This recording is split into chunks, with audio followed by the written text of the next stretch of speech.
देखिए, कंपेयर क्यों ना करें। जो मीडिया अगर वीडियोस आ रहे हैं और कहा जा रहा है कि आर से, तो ये जिम्मेदारी किसकी है? सरकार की जिम्मेदारी है सच्चाई को बाहर लाना। क्या सरकार उसमें भी शामिल है वीडियो चलवाने में? क्या अगर वीडियोस आ रहे हैं सोशल मीडिया पर, मैं आपको भेज सकता हूं, अगर आप कहें तो आपको भेज दूं मैं। तो कंट्रोल किसके पास है? आगे सरकार ऐसे चलने क्यों दे रही है?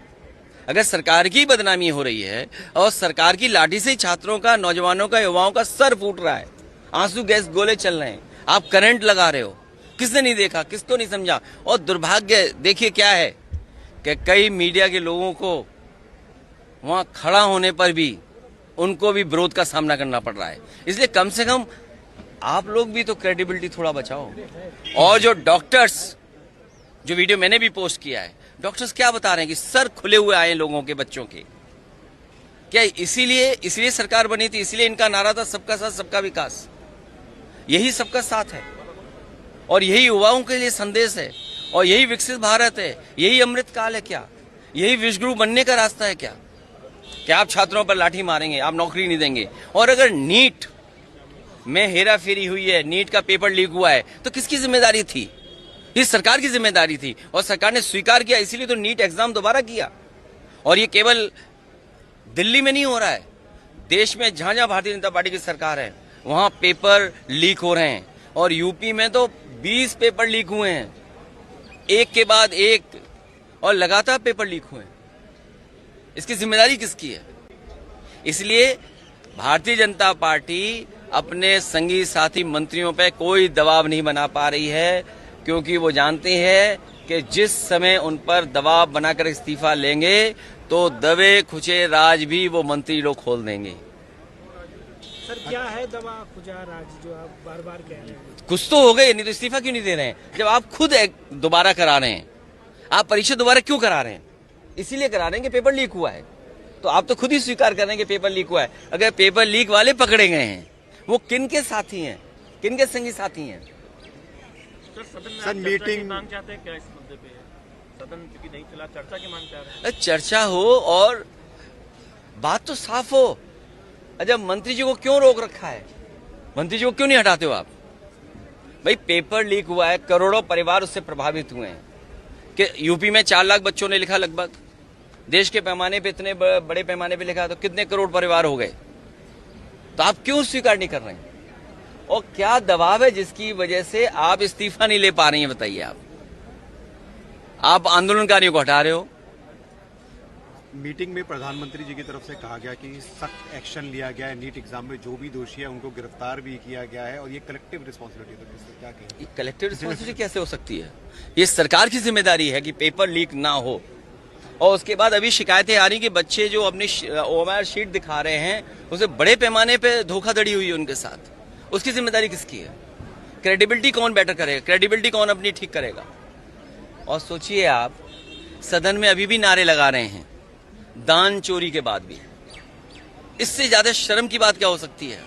एसआईटी के बाद एसआईटी बन रही है, एसआईटी ने पोल खोली, कुछ राज खोल दिए, अभी और राज खुलने जा रहे हैं। भाई एसआईटी नहीं तो राज खोले, एसआईटी की वजह से तो जेल गए, दान में और चंदा चोरी में, चढ़ावे में। तो अब एक और एसआईटी बनी है, सुनने में आ रहा है। तो इसका मतलब और बड़े राज खुलेंगे। कुछ लखनऊ वाले खोलेंगे, कुछ दिल्ली वाले खोलेंगे, राज तो पूरे खोलेंगे ना।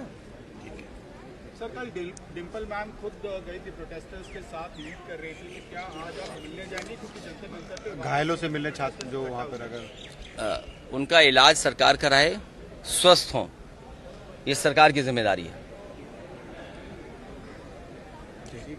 ठीक, धन्यवाद। Thank you sir.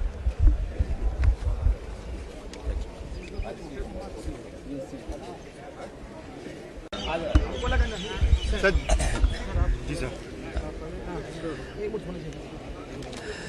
शुरू करें? भारतीय जनता पार्टी अपने मंत्रियों पे और संगे साथियों पर इसलिए दबाव नहीं बना पा रहे हैं और इस्तीफे का दबाव इसलिए नहीं बन पा रहा है क्योंकि वो जानते हैं अगर इस्तीफा दे दिया तो दबे हुए राज भी वो न खोल दें। इसलिए भारतीय जनता पार्टी अपने किसी संगी साथी मंत्री पर दबाव नहीं बना पा रहे हैं और वही कारण है जिसकी वजह से इस्तीफा नहीं हो रहा है। इस्तीफा देने वाले कहीं दबे हुए राज न खोल दें, इसलिए किसी का इस्तीफा नहीं हो रहा है। और जो कल छात्रों के साथ, युवाओं के साथ हुआ है, कोई कल्पना नहीं कर सकता था कि आजादी के बाद इस तरह का व्यवहार किसी सरकार ने किया हो। सर पर चोट है, आंसू गैस के गोले चले, लोगों के सर पे टांके आए हैं, पैरों की हड्डी टूटी है, हाथ की हड्डी टूटी है, या टांके आए हैं। कई बच्चे जो दूर दूर से चल करके आए हैं, जिन्हें दिल्ली का रास्ता नहीं पता था, केवल सरकार के खिलाफ नाराज होकर करके आए थे, उनके साथ जो व्यवहार हुआ है। और यहां तक सुनने को आया और सोशल मीडिया पे जो वीडियोस आए हैं कि कभी हिटलर ने अपने पॉलिटिकल लोगों के साथ इस तरह का एक गैंग बनाया था। लगता है इस तरह के लोग थे जो प्राइवेट ड्रेस में थे और लाठी लेकर के लोगों को मार रहे थे। कभी हिटलर ने बनाया था और आज हम लोग भारतीय जनता पार्टी की सरकार में देख रहे हैं। ये कभी स्वीकार नहीं हो सकता है लोकतंत्र में। हम लोगों ने उस दिन भी विरोध किया, आज भी विरोध कर रहे हैं, और ऐसी सरकार को हटाने के लिए लगातार हम लोग लड़ते रहेंगे। और हम तो सरकार से आग्रह करेंगे, आंदोलनकारियों को क्यों हटाते हो? सम्मान के साथ खुद ही छोड़ दो अपनी कुर्सी। सर, जिसे आप हिटलर गैंग बता रहे हैं, क्या